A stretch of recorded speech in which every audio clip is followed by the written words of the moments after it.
This news update is brought to you by Grab somebody and tell them hello. Your happiness will be connect to flow. Smile and cheer because that is we flow. Grab somebody and tell them hello. With your hands in the air, hands in the air, hands in the air, hands in the air. This is how we flow, yeah. Grab somebody and tell them this is how we flow.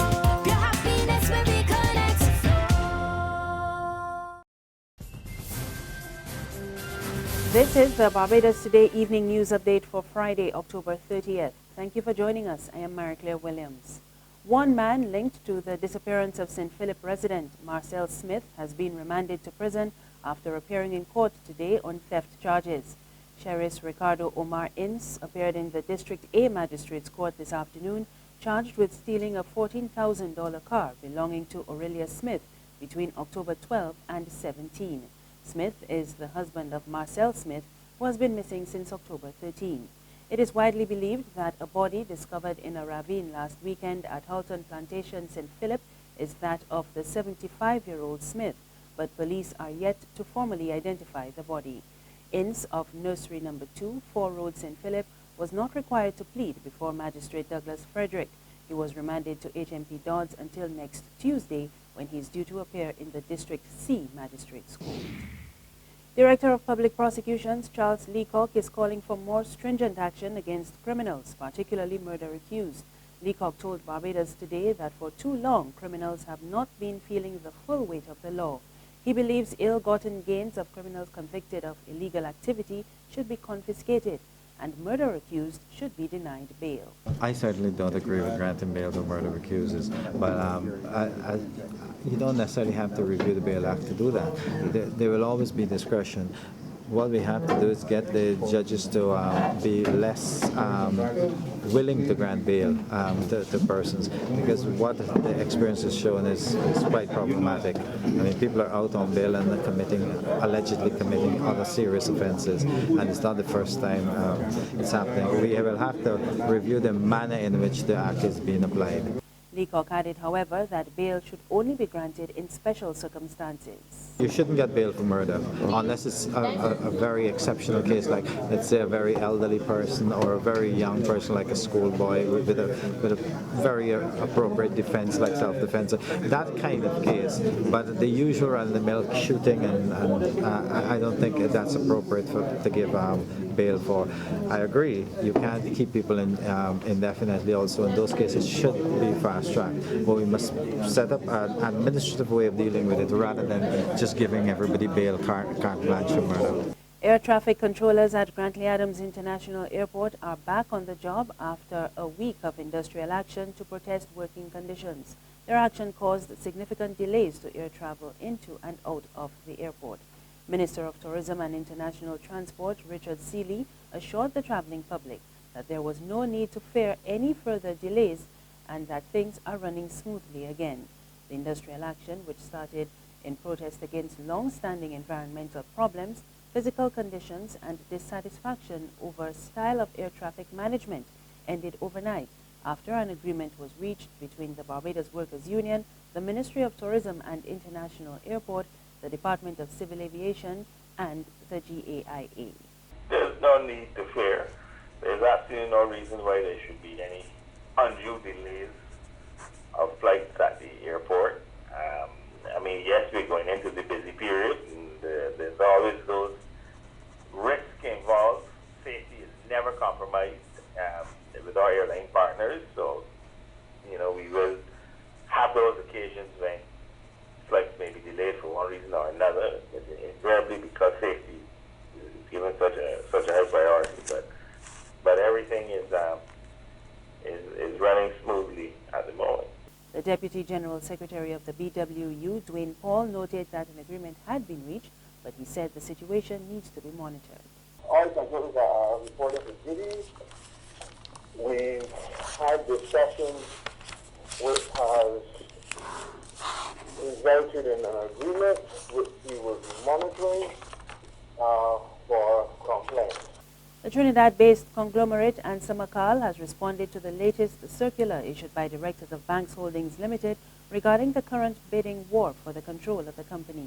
In a statement released today, Ansa Macal said, contrary to what the BHL board would like shareholders and the public to believe, the agreement that BHL and SLU Beverages, a subsidiary of Ambev, has is not airtight, and the board cannot force shareholders to sell to Ambev. Ansa Macal says its offer of $6 per share still stands.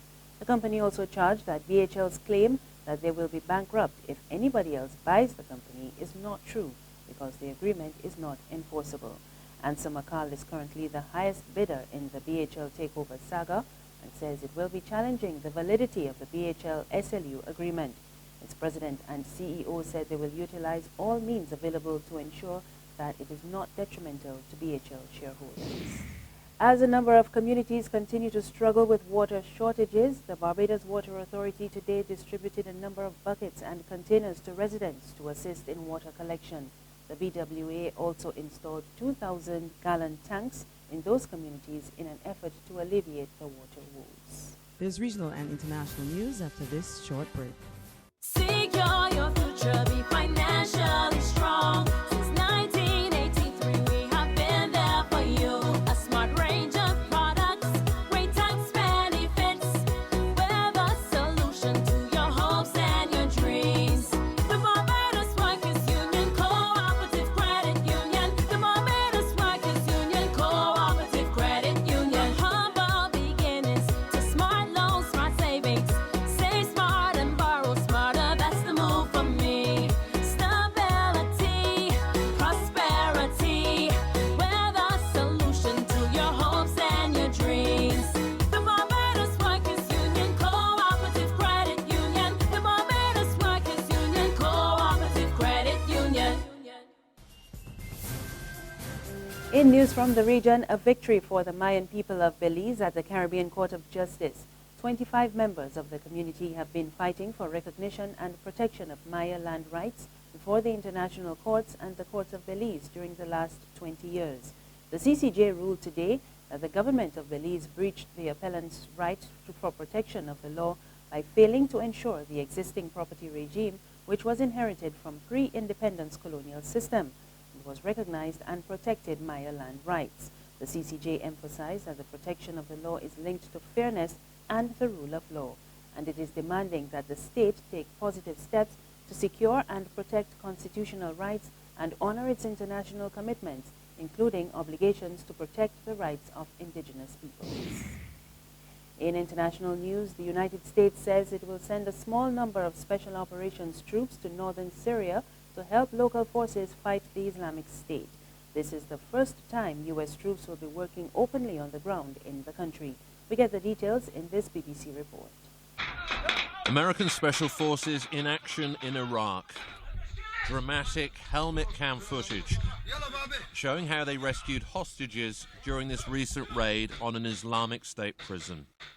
But today, a major shift in U.S. policy. The announcement that for the first time since the Civil War began there 4.5 years ago, American boots will now be on the ground in Syria. The president does expect that they can have an impact in intensifying our strategy for building the capacity of local forces inside of Syria to taking the fight on the ground to ISIL in their own country.